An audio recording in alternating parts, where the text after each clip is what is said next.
tingin ko gustong pabagsakin ng ilan sa mga kasama, allies ng Pangulo, si Vice President Sara. At ito ay ang pondo ng bayan ay ginamit to incentivize yung mga politicians to go against Vice President Sara. At siguro nagkamali siguro ng ika nga nakonsinte itong ganitong sistema.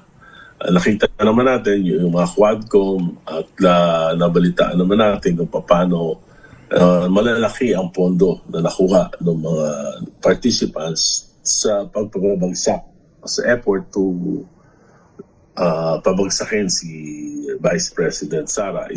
Dito nagsimula. At pagkatapos, nag-enjoy na siguro lahat. So lahat ay meron ng mga insertions. Lahat ay may mga programa na questionable na naipasok sa budget. At sabi ko nga, dalawang bagay lang. Itong nangyaring pinakamalaking corruption na ito ay either kasabwat si Pangulo o talaga namang napabayaan ng Pangulo.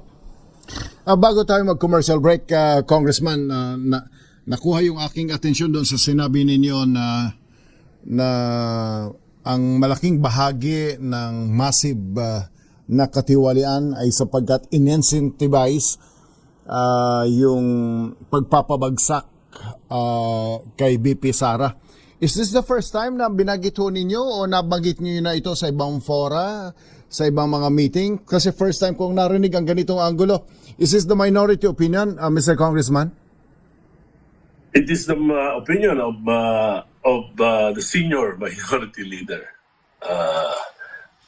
Ako po yun, opinion ko po yun na talaga namang pinag-aaralan ko kung ano yung nangyari at nakita ko ito yung nangyari na bagay na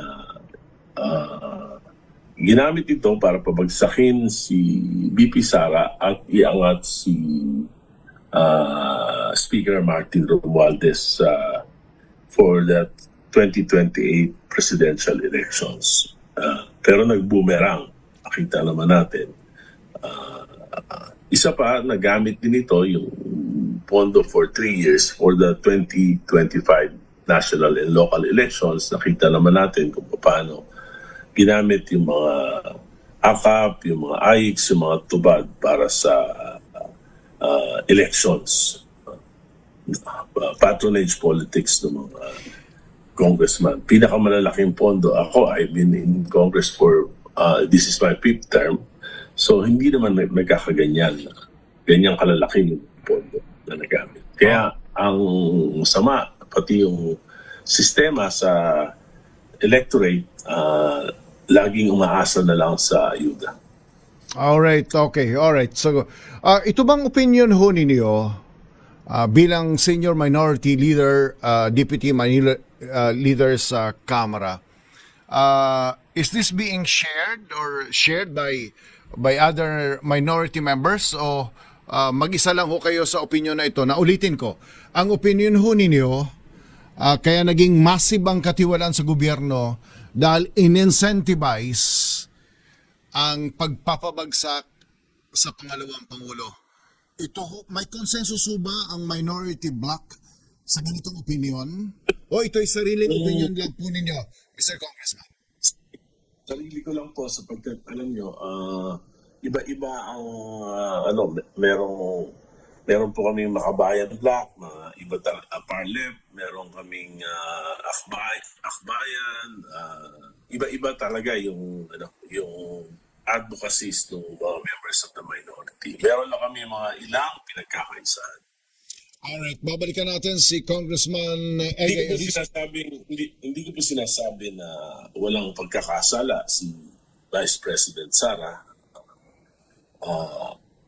Kaya lang po, sa halip na ito ay tugisi ng barangal, ang nangyari po ay talaga namang ginamit yung kapangyarihan at salapi ng bayan para siya tugisin.